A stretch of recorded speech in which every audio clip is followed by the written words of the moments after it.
putih dalam Alkitab.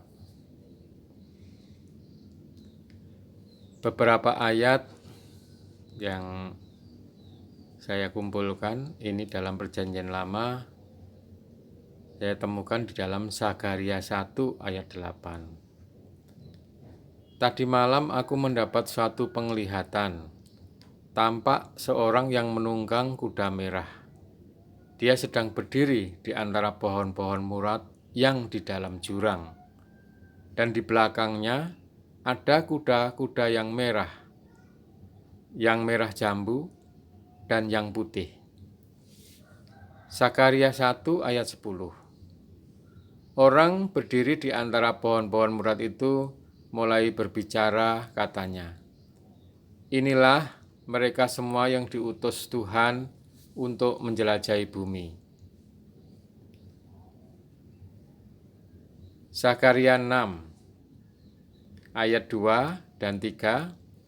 Kereta pertama ditarik oleh kuda merah, kereta kedua oleh kuda hitam, kereta ketiga oleh kuda putih, dan kereta keempat oleh kuda yang berbelang-belang dan berloreng-loreng.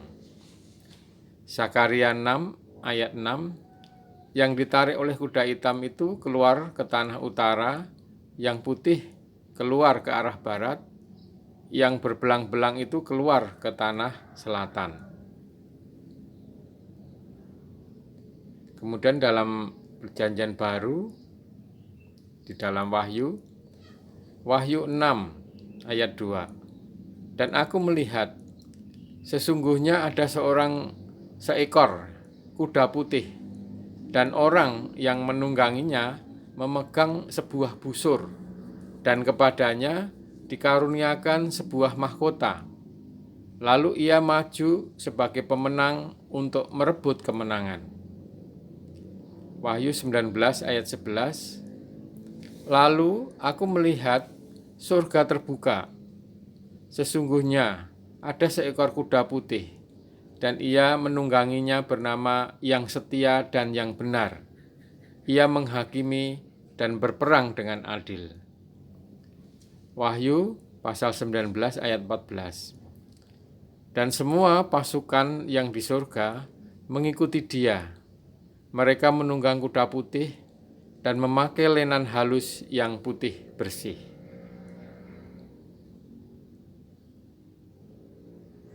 Mari kita lihat ayat-ayat di dalam Perjanjian Lama. Tadi yang kita baca adalah kitab Sakaria. Nah, di kitab Sakaria itu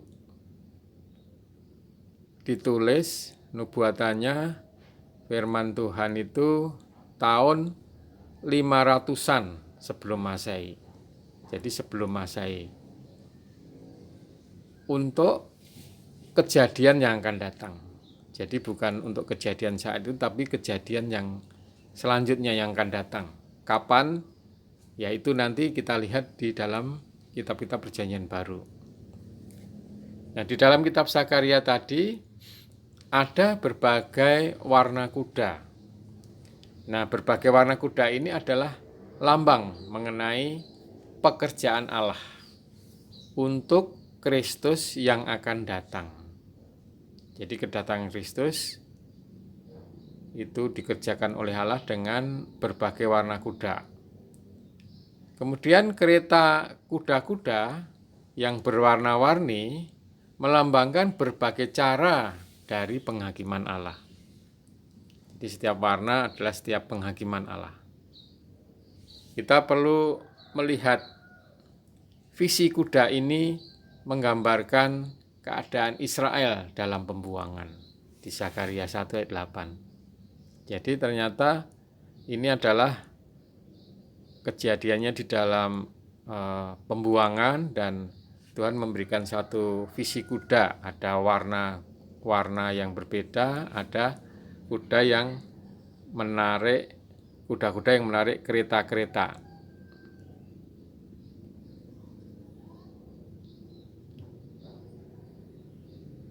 Kita lihat di Sakaria 1 ayat 10. Orang yang berdiri di antara pohon-pohon murad itu mulai berbicara, katanya, inilah mereka semua yang diutus Tuhan untuk menjelajahi bumi. Kuda-kuda itu telah diutus Tuhan pergi dan menjelajahi bumi untuk mengamati keadaan bangsa-bangsa.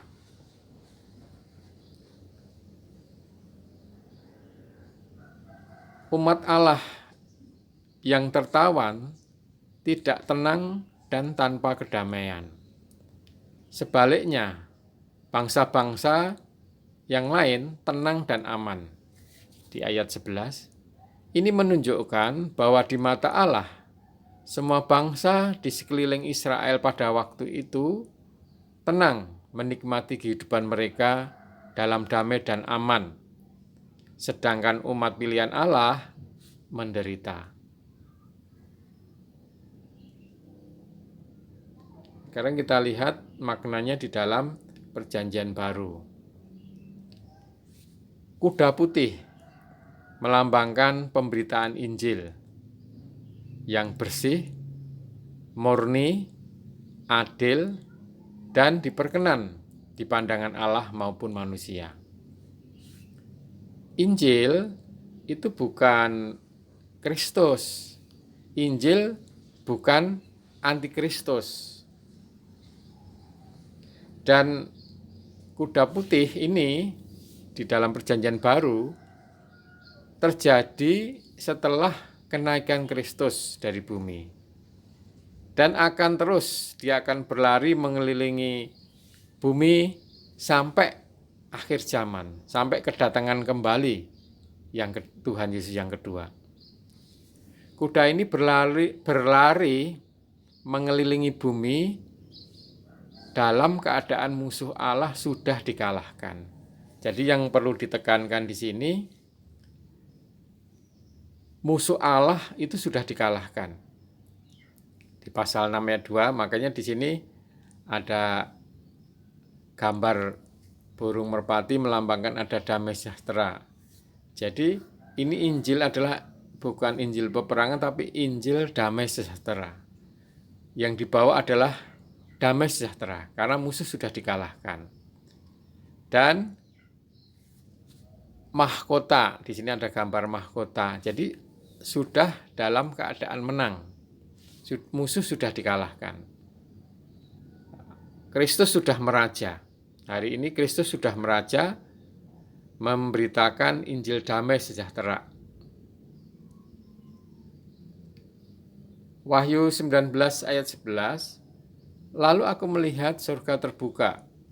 Sesungguhnya ada seekor kuda putih, dan ia yang menungganginya bernama yang setia dan yang benar.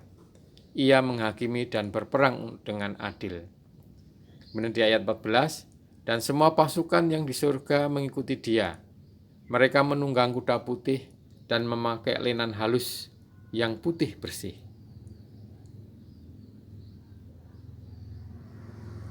Di Wahyu pasal 19, nampak sewaktu pemerintahan Tuhan Yesus Kristus di bumi dan di langit.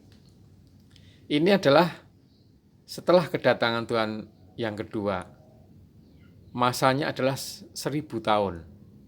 Ini belum terjadi nanti. Dan setelah perjamuan nikah, karena ada pasukan. Pasukan ini berasal dari kaum berimannya yang telah terbentuk. Pasukan yang telah terbentuk. Kristus datang sebagai panglima perang bersama pasukannya untuk memerangi antikristus dan raja-raja di bawahnya, serta bala tentara mereka di Harmagedon. Perangnya di Harmagedon. Wahyu pasal 19 ayat 11. Kristus, yaitu penunggang kuda putih, adalah yang setia dan yang benar. Ia akan menghakimi dan berperang dengan adil. Kristus setia dan benar terhadap Allah dan kaum berimannya. Dia adil terhadap orang-orang yang menentang dan memberontak kepada Allah. Berdasarkan keadilan, Dia akan mengalahkan antikristus dan menghakimi para pemberontak yang mengikuti antikristus.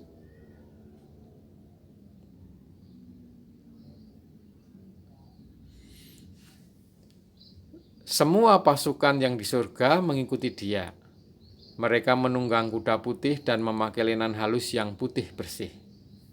Ini Wahyu pasal 19 ayat 14. Ini adalah pasukan kaum beriman yang terpanggil dan terpilih. Di Wahyu pasal 17 ayat 14 disebut juga adalah pengantin perempuan Kristus. Di pasal 19 ayat 9. Pakaian kaum beriman pemenang melayakkan mereka menghadiri perjamuan nikah anak domba. Pasal 19 ayat 8 dan 9. Dan berperang bersama Tuhan melawan musuhnya. Tuhan memberkati kita semua.